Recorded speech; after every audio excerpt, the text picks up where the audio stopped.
Merci de prendre le rendez-vous de l'information en direct du Palais des Gouverneurs. Mesdames et messieurs, c'est le journal sur Télé Hémicycle. Voici l'essentiel en titre. Sciences d'information et d'échange sur le programme national d'alimentation scolaire intégré. L'initiative émane du programme alimentaire mondial et a réuni ce mardi à Cotonou au détour d'un atelier les députés de la 9e législature.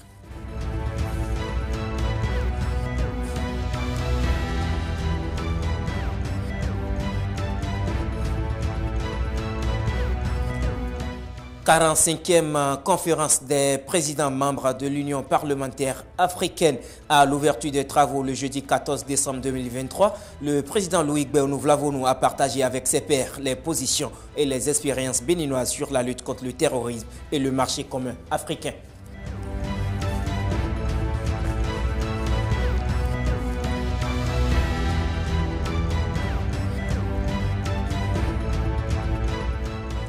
En page magazine, il sera question du choix des jouets adaptés aux enfants en ces périodes de fêtes de fin d'année. En fin d'édition, Stéphanie Dekwe-Mandora nous dira tout sur comment faire les choix judicieux pour ne pas créer de préjudice aux enfants.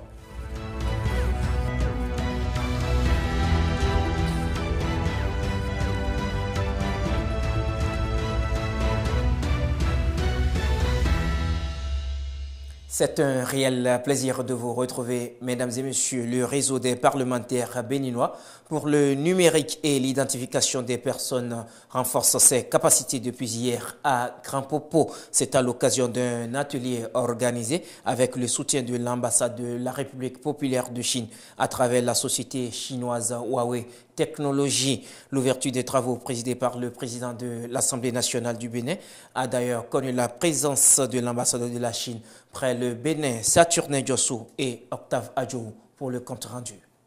Le développement du numérique va vite et le réseau des parlementaires béninois qui se consacre à ce sujet n'entend pas être à la traîne. Pendant 48 heures à Grand Popo, il a réuni ses membres et des cadres de l'administration parlementaire pour actualiser les connaissances afin de mieux saisir les enjeux du numérique. L'honorable Saliou Arikba Alidjanatou, une des Amazones du Parlement élue dans la 14e circonscription électorale, coordonne ce réseau. Ce réseau constitue un outil indispensable à la disposition de l'Assemblée nationale pour plaider en faveur des investissements dans le numérique et l'identification des personnes afin d'influencer les politiques de développement du numérique au Bénin. Cet atelier est rendu possible grâce au soutien de l'ambassade de la République populaire de Chine près le Bénin. La société chinoise Huawei Technologies, dont l'expertise a été requise pour éclairer les participants, est aujourd'hui un des meneurs du développement numérique au plan mondial. L'ambassadeur de Chine près le Bénin témoigne. À Shenzhen, la ville où se trouve le quartier général de Huawei, on a commencé à essayer des taxis sans chauffeur. Alors, c'est presque des images dans les films de fiction qui est apparu déjà dans notre vie. Le président Loïc Béounou-Vlavonou, président de l'Assemblée nationale du Bénin, est conscient des défis à relever par le Bénin en matière du numérique. Il conduit d'ailleurs déjà l'administration parlementaire au pas de ses exigences. Face à cette révolution numérique, notre Parlement ne saurait se contenter d'observer et de s'adapter. Il doit être un acteur majeur de cette politique qui porte des enjeux géopolitiques, économiques, industriels et de citoyenneté. Pour que le Bénin ne soit pas à la traîne, l'Assemblée nationale joue sa partition. L'arsenal juridique nécessaire à l'implémentation du numérique n'est pas inexistant. C'est d'ailleurs le lieu de souligner le rôle majeur joué par la représentation nationale pour venir en appui au gouvernement en adoptant en ces séances du 20 avril 2018 et du 6 janvier 2021 la loi 2017-20 portant code du numérique en République du Bénin, ainsi que la loi 2020-35 modifiant cette dernière. Les communications développées pendant cet atelier viennent davantage éclairer les députés membres du réseau afin de mieux baliser le terrain pour un Bénin à la pointe des nouvelles technologies. Autre information à présent, les députés de la 9e législature pourraient examiner bientôt une loi relative à l'alimentation scolaire au Bénin. En prélude à cet exercice, ils ont été conviés à une séance d'information et d'échange sur le programme national d'alimentation scolaire intégré. C'est à travers un atelier qui s'est déroulé hier à Cotonou sous le pilotage du programme alimentaire mondial. Les détails avec Gilles Christili et Pascal Zoum. En 2017, le programme de cantine scolaire était d'une couverture de 31% au Bénin. En 2022, il a atteint une couverture d'environ 75% et l'exécutif entend continuer sa généralisation sur l'ensemble du territoire national. Et pour le consolider, les parlementaires sont ici en atelier d'information sur l'évolution de ce programme en vue de l'examen d'un texte de loi dans ce sens plus tard. L'initiative émane du Programme alimentaire mondial et c'est le premier vice-président de l'Assemblée nationale qui ouvre les travaux. Le sujet qui nous réunit ce matin demeure une préoccupation majeure pour les représentants du peuple que nous sommes. En effet, bien que l'accès à l'éducation demeure un droit fondamental dans notre pays, vous n'êtes pas sans savoir qu'il subsiste encore de nombreux obstacles à la pleine jouissance de ce droit de nos enfants.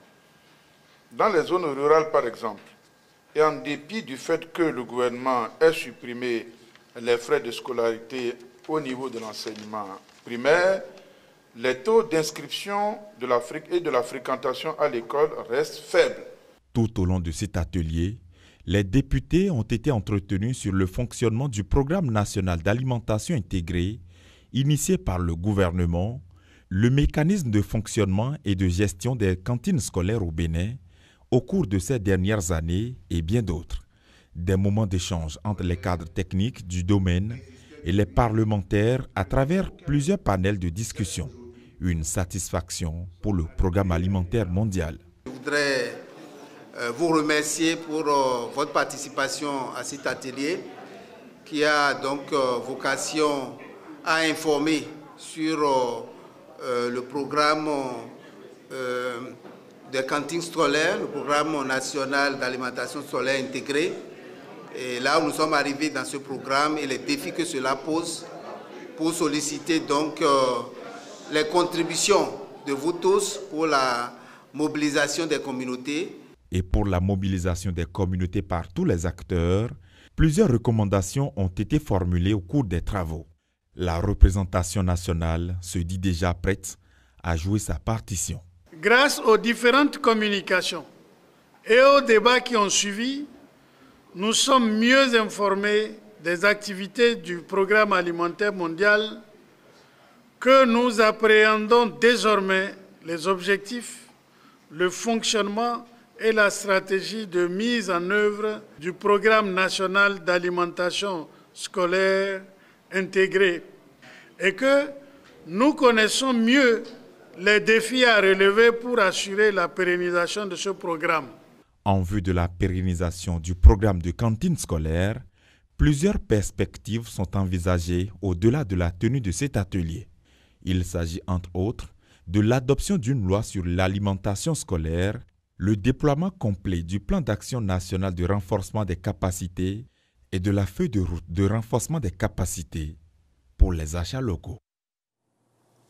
Cet atelier d'information est salué par les parlementaires qui ont assisté face à nos reporters et ils ont exprimé leur satisfaction de prendre connaissance des différents modes de fonctionnement du programme des cantines scolaires au Bénin. Je vous propose de les écouter au micro de Gilles Christili, Pascal Zon. On constate au jour le jour que le gouvernement du président Patrice Talon œuvre pour le bien-être de la population. Ce n'est pas des discours, mais dans les faits. Puisque avec ce programme, d'après ce qu'on vient de nous expliquer, avec ce programme, les enfants seront soulagés. Ce que je peux retenir à cette étape-ci, c'est que il nous a été dit comme quoi, d'ici là, ce programme va être totalement transféré au gouvernement. Moi, tout à l'heure, je vais poser la question de savoir, mais si c'est le cas, alors, et le financement dont nous avons, dont ce programme nous gratifie à cette étape-ci, comment ça va se faire si c'est le gouvernement qui reprend donc ce programme en main totalement. Toutefois, je peux dire quand même que c'est une satisfaction. Très belle initiative parce que, tout comme l'a dit le partenaire, nous sommes au cœur de la population. C'est nous qui sommes avec la population, nous sommes leurs représentants. Alors, il nous faut connaître les différents contours qui concernent les cantines scolaires pour qu'à la base, nous puissions leur donner vraiment de la matière, leur expliquer concrètement quel est l'objectif vraiment de l'élargissement de la cantine scolaire sur toute l'étendue du territoire national et sur toutes les écoles publiques. Alors, c'est en ça que je remercie vraiment l'initiative qui est prise parce que ça nous permet nous-mêmes d'avoir une bonne compréhension de la chose. Nous sommes venus ce matin s'enquérir de la situation des cantines scolaires, des défis à relever, des perspectives et la possibilité, bien sûr, ou plutôt la nécessité de prendre une loi pour pérenniser ces stations-là, pour que ça devienne une obligation, quel que soit le gouvernement qui aura à diriger ce pays, le Bénin. Nous sommes dans la communauté et nous voyons un peu plus ce qui se passe.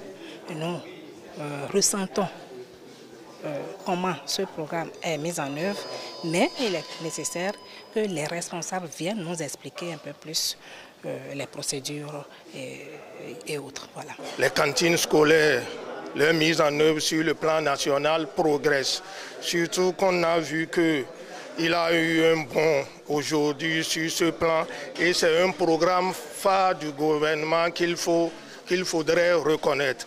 Toutefois, il existe des insuffisances. Par exemple, sur la qualité des mets servis aux enfants, sur le cadre servant de réfectoire pour nourrir les enfants, les problèmes se posent. Et surtout sur le plan de la rémunération des bonnes dames qui préparent aux enfants. Enfin, la maîtrise de l'eau. Avant 2017, nous étions à 620 écoles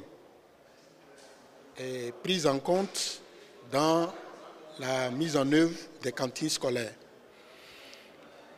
ce qui correspond à 127 000 élèves ou écoliers, puisqu'il s'agit d'élèves, d'écoliers de l'enseignement primaire. Mais en 2022, nous étions à 5 532 écoles et en 2023, 5 700 écoles contre 1 200 000 écoliers déjà pris en charge en 2022 et 1 300 000 en 2023, avec la projection de pouvoir prendre en charge 1 million d'écoliers supplémentaires à travers le budget 2024. Il était important de faire le point. Dans l'actualité, mesdames et messieurs, les députés et sénateurs africains étaient en Côte d'Ivoire.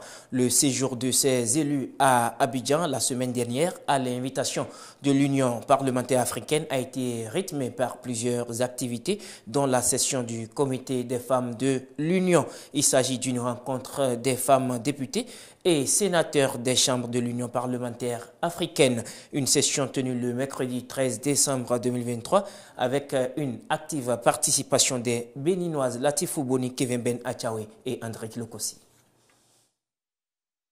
Elles sont des femmes parlementaires. À cette 45e conférence et 80e session du comité exécutif de l'Union parlementaire africaine, elles sont réunies pour donner un coup de pouce à la réalisation d'un véritable marché commun africain, un moyen efficace pour parvenir à une réelle inclusion financière et par là même à l'autonomisation des femmes. Nous devons travailler inlassablement à démanteler ces barrières pour assurer que toutes les femmes ont l'occasion de réaliser pleinement leur potentiel. Nous sommes des personnes, nous avons des personnes avec un potentiel immense. Dans cette session du comité des femmes, le sort, la place et l'apport de la gente féminine pour une société épanouie ont préoccupé les participantes. Pour faire bouger les lignes, il est convenu de s'attaquer davantage aux violences faites aux femmes. La violence envers les femmes se passe partout dans le monde. Nos mères, nos sœurs, nos tantes ont besoin de représentants du peuple pour les libérer des chaînes du joug. Il y a donc un grand pourcentage de femmes qui ont subi de harcèlement sexuel. Il faut être vigilant à partir de maintenant et pour essayer de décourager ce phénomène.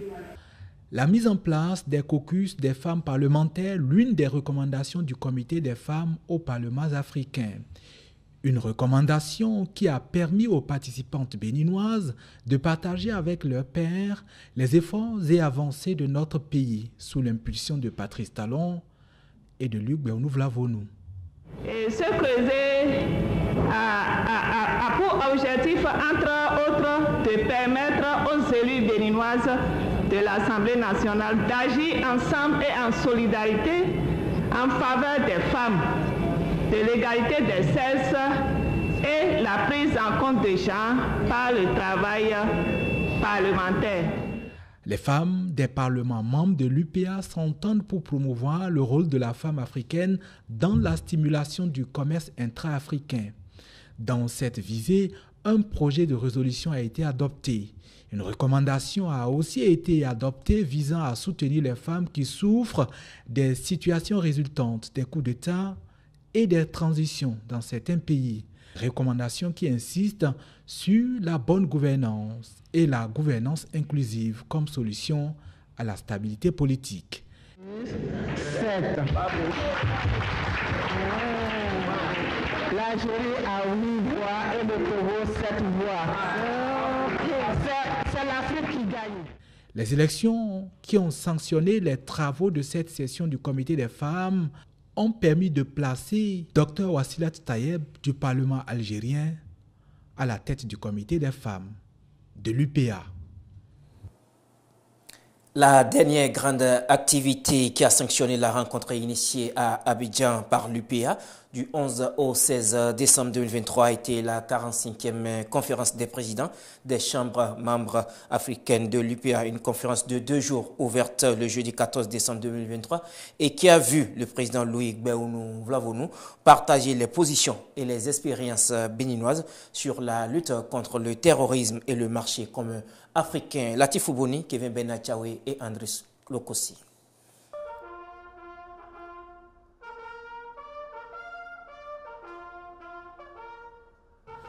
Des honneurs militaires et un accueil chaleureux pour démarrer cette 4e journée du sommet des parlementaires.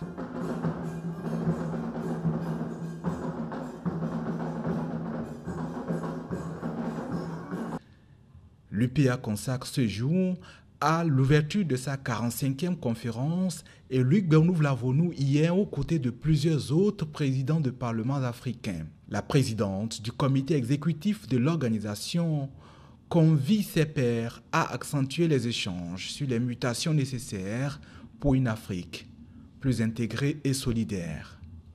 On doit également diversifier nos économies respectives, améliorer également notre productivité également et notre concurrence et donner de la valeur à nos produits. Ainsi, nous allons dégager les potentiels de notre continent et réaliser les aspirations de notre peuple pour réaliser les États-Unis d'Afrique. Adama Big Togo, ouvrant cette 45e conférence, a peint un tableau d'une Afrique et d'un monde en proie aux crises diverses avant de proposer un antidote. Il nous faut d'une part renforcer la démocratie, l'état de droit, le respect des droits de l'homme et favoriser la tolérance politique et religieuse. D'autre part, il nous faut rendre performantes nos économies et faire de la formation des jeunes notre combat. Sur le sujet du marché commun, le commerce intra-africain, il faut enfin passer à l'action et lever les barrières matérielles et immatérielles, a suggéré Luc Bernouv-Lavonou. Les difficultés d'obtention de visa pour entrer dans un pays donné, les tracasseries inutiles et intempestives, voire les rançonnements auxquels sont soumis les usagers étrangers sur les principaux axes routiers sont autant d'entraves au développement souhaité du commerce intra-africain et à l'intégration africaine. Le président de l'Assemblée nationale a aussi pointé du doigt le terrorisme qui s'ajoute à la liste des multiples facteurs qui réduisent l'efficacité des efforts au développement. Fort heureusement, le chef de l'État et son gouvernement ont engagé dès 2016 et par esprit d'anticipation de profondes réformes dans les domaines de la sécurité et de la défense pour lutter plus efficacement aussi bien contre le grand banditisme et la petite délinquance et assurer une meilleure protection du territoire national. Il s'agit principalement de 1. De la refonte du cadre institutionnel et réglementaire pour l'approche défense globale, qui vise à adapter continuellement les capacités d'opération des forces de défense et de sécurité aux menaces sur les personnes, les biens et l'intégrité du territoire national. L'unité africaine et l'intégration sont des solutions au terrorisme et à l'insécurité, ont laissé entendre les présidents d'Assemblée nationale et les chefs de délégation qui se sont succédés au pupitre. On parle sport dans ce journal match amical de football ce dimanche entre l'équipe de l'Assemblée nationale ASNAT et l'équipe de l'association sportive pour le développement et la paix ASDEP. Au terme de cette rencontre qui s'est déroulée sur le terrain annexe du stade Charles de Gaulle de Porto Novo, l'ASNAT a courbé l'échine sur un score de 2-1. Le déplacement qui s'annonçait périlleux pour l'équipe de l'association sportive pour le développement et la paix a tourné en une véritable leçon de football. Dans l'antre du stade Charles de Gaulle de Porto Novo, sur le terrain annexe, après le round d'observation, la formation venue de Cotonou de bleu vêtu profite de l'attentisme de la défense de l'équipe de l'Assemblée nationale habillée en blanc pour ouvrir le score. Christian Kochoni, le dossard 9 des visiteurs, ajuste le gardien de but. 1-0.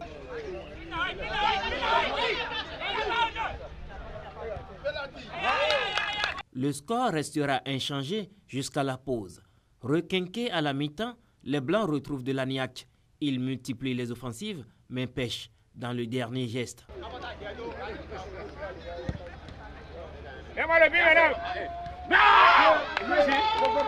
Au bord de la rupture, les Bleus font le dos rond et profitent une nouvelle fois de la largesse de la défense de la SNAT pour porter l'estocade sur un coup de pied de coin.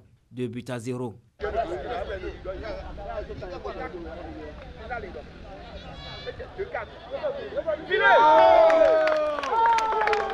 Blessés dans leur amour-propre, les Blancs puisent dans leur tripes et sauvent l'honneur par l'entremise de Kekbe Joseph qui envoie une frappe stratosphérique sous la barre transversale. 2-1.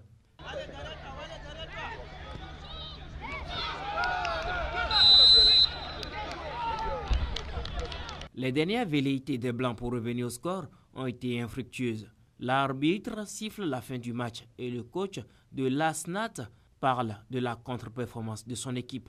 Après notre élimination au tournoi du ministère, on ne s'est plus du tout entraîné. Donc on a pris une semaine, disons 2 jours, pour se revoir et nous entraîner. C'est ce qui a donné ce que vous avez vu. Donc pour le match retour, certainement on va se préparer correctement pour aller les battre là-bas au match retour. Le capitaine de l'équipe de Cotonou savoure la victoire et parle de l'opposition.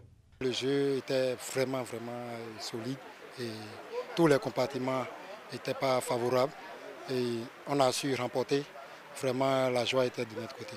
Vraiment, et on remercie le bon Dieu parce que c'est pas facile. C'était pas une équipe faible. Vraiment, ils ont pu se battre jusqu'à la fin. Mais le sort a décidé ainsi, donc on ne peut rien. Sortie manquée donc pour la SNAT qui devra sortir les crocs dans une semaine à Cotonou à l'occasion du match retour.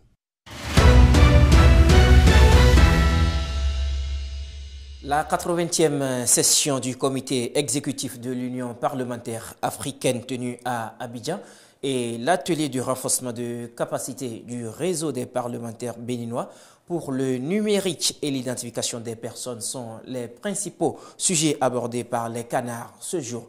La revue de presse de ce mercredi, Latifou Boni. La revue de presse du jour, bonjour, bienvenue. Le quotidien Fraternité rapporte, entre autres, que des députés sont à Grand Popo depuis hier mardi. Elles y sont, selon le journal, pour un atelier qui aborde un sujet de grand intérêt. Il s'agit du numérique et l'article de situer que l'atelier aborde les enjeux stratégiques, économiques, géostratégiques et géopolitiques du numérique et les travaux ont été lancés par le président de l'Assemblée nationale en personne, signe de l'intérêt de la représentation nationale pour le sujet. Le quotidien de Ménotin nous dit que la cérémonie d'ouverture de l'atelier a aussi connu la présence de l'ambassadeur de la République populaire de Chine, Peng Jintao, qui a rappelé le bien fondé du thème de la rencontre. Nous sommes disposés à accompagner les députés dans le contrôle des actions du gouvernement, a rassuré le diplomate chinois aux côtés du président de l'Assemblée nationale. Luc Bernouv-Lavonou qui a rappelé le rôle majeur joué par le Parlement dans l'atteinte des objectifs que s'est fixé le gouvernement dans le secteur du développement du numérique, notamment avec le vote de certaines lois. C'est pourquoi, poursuit le président, rapporté par Fraternité, l'Assemblée nationale ne saurait se contenter d'observer et de s'adapter, évoquant l'importance de l'atelier. Dans l'actualité, on retrouve aussi les traces d'un événement pour lequel le Parlement béninois s'est fait entendre la semaine dernière à Abidjan. Et c'est le journal La Primeur qui est revenu sur le sujet avec à la une 45e conférence des présidents et 80e session du comité exécutif de l'Union parlementaire africaine, l'appel du président Vlavonou à une synergie d'action dans la lutte contre le terrorisme en Afrique. Le journal rappelle qu'à Abidjan, du 11 au 15, à l'invitation de l'Union parlementaire africaine, Luc Bernouv-Lavonou a conduit une forte délégation qui a pris part à plusieurs activités de l'organisation interparlementaire. Et c'est justement à l'une d'entre elles, la conférence des présidents notamment, que Luc Bernouv-Lavonou a appelé l'Afrique à passer des discours aux actes en cassant les barrières physiques et immatérielles pour enfin accomplir le rêve d'un marché commun et d'une intégration complète. La Primeur fait aussi le point des positions du président de l'Assemblée nationale sur la lutte contre le terrorisme. La synergie d'action, c'est le point d'orgue de ces positions où Luc Bernouv-Lavonou a, selon La Primeur, partagé avec les parlementaires africains les méthodes et expériences béninoises qui ont permis au gouvernement de Patrice Talon de contenir la menace terroriste et du grand banditisme depuis 2019. La revue de presse, à demain.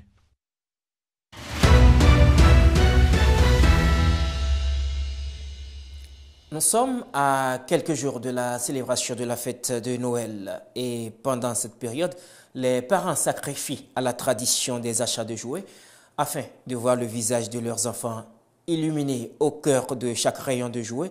Une question persiste. Quel type de jouet convient le mieux à chaque enfant en fonction de son âge? Dans la page magazine du jour, Stéphanie Dekwemandoa nous amène dans l'univers coloré des jouets pour nous montrer comment faire les choix judicieux pour le développement harmonieux des enfants. Nous sommes à Porto Novo. Ici, dans les grandes artères de la ville, la devanture et l'intérieur des boutiques vibrent déjà aux couleurs de Noël. Dans quelques jours, le Père Noël va descendre dans les maisons avec ses jouets qui ne sont pas dépourvus d'utilité.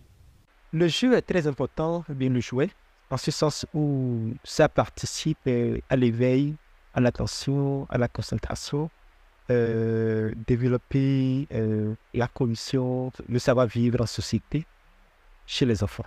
Les parents s'aventurent déjà dans les rayons qui débordent de jeux soigneusement disposés.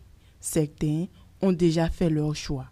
J'ai déjà acheté des jouets pour mon enfant, poupées et puis bicyclettes. Je n'aime pas les jouets violents parce que les enfants s'amusent avec les jouets violents pour blesser les autres enfants. C'est pourquoi je n'aime pas. Ils demandent les voitures, les motos avec les ABC. Les jouets sont comme des architectes de souvenirs. C'est pourquoi, pendant cette période, les parents naviguent entre l'effervescence de choix et la quête de dénicher le jouet qui fera briller les yeux de leurs enfants. Un moment qui devrait nécessiter un choix judicieux des parents. Si nous prenons les enfants, ils sont beaucoup plus en phase de développement. Développement psychomoteur, développement affectif, développement langagier. Et du coup, ce qui est important pour ces enfants, c'est des jeux légers. Des jouets légers comme les roquettes, par exemple. Les petits, pour les enfants de 1 à 2 ans, il est très important de prévoir des jeux spécifiques en matière de développement des capacités, que ce soit physique et cognitif, comme les jeux de construction, des jeux d'enfinage de thèmes, les Lego, les jeux de qui suis-je, des petits livres qui donnent des sons. Les puzzles, c'est très important pour les enfants déjà à partir de 2 ans. Le labyrinthe, les livres de coloriage, ça permet à l'enfant de développer beaucoup d'aptitudes. Alors, si derrière chaque moment de jeu se cache une leçon, une autre leçon est cachée aussi derrière les tablettes et jeux vidéo qui attirent le regard sur les étagères ces dernières années. La lumière bleue que dégagent les jeux vidéo, les tablettes, les consoles détruisent l'énergie chez les enfants. Tout jeu vidéo n'est pas adapté aux enfants de moins de 6 ans. Les jeux vidéo peuvent avoir un impact négatif dans le développement langagier, dans l'adaptation et dans la lecture, l'écriture chez l'enfant. Les pistolets, l'impact serait que si l'enfant s'adonnait par exemple des jeux de violence, l'enfant pourrait prendre ça autrement. Les tablettes semblent offrir un accès facile à l'apprentissage, mais derrière ces écrans scintillants se cachent des dangers sur le développement cognitif des enfants. Les parents devraient donc limiter le temps d'utilisation de ces jouets chez leurs enfants. L'enfant a droit à 30 minutes par semaine. Je précise, ce n'est pas par jour, mais par semaine. C'est très important. Parce qu'il y a des enfants qui peuvent regarder des dessins animés, des dessins animés mangas par exemple, et ne commencent pas à adopter l'attitude de ces personnages en tant que personne. C'est très mauvais. Les rayons s'étendent à perte de vue, invitant les parents à une mer de possibilités ludiques pour les enfants. Entre les dernières tendances et les classiques, chaque parent doit faire attention aux jouets adaptés à chaque étape de croissance de son enfant. Ainsi va l'actualité ce jour sur Télé Hémicycle. Merci de l'avoir suivi. Au revoir et à bientôt.